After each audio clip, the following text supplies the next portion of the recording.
Oui, je vous ai parlé dans mes différentes vidéos sur les différentes villes que j'ai vues sur la psychiatrie criminelle en France, à Strasbourg aussi, un peu partout sur le territoire. Nous étions 76 000 victimes en 2007 de la psychiatrie. Je vous parlais spécialement de ce livre de Maître Isabelle Lepac, avocate.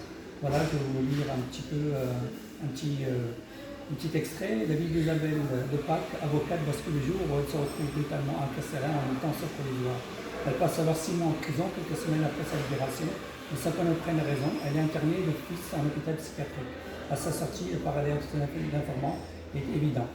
Elle prend rapidement conscience que le grand public ignore ce qui se passe et décide de témoigner.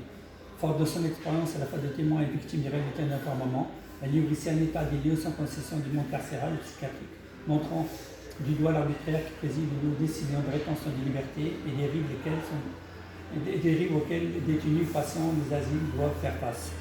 Donc moi je comprends pourquoi depuis 17 ans, je ne trouve pas d'avocat capable de défendre mon cas, car ils ont tous peur de se retrouver internés comme ce fut le cas de Maître Isabelle Lepac.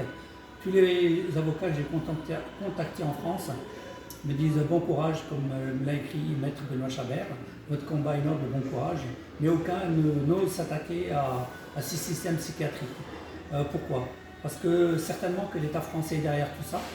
J'accuse l'État français justement de protéger ce système criminel et j'attends l'État français devant tous les tribunaux, car avec toutes les différentes preuves et témoignages que j'ai concernant sa démocratie, des rafles et crimes psychiatriques, je ne me tairai pas, car moi j'ai des principes, des convictions de l'honneur et je refuse de me taire.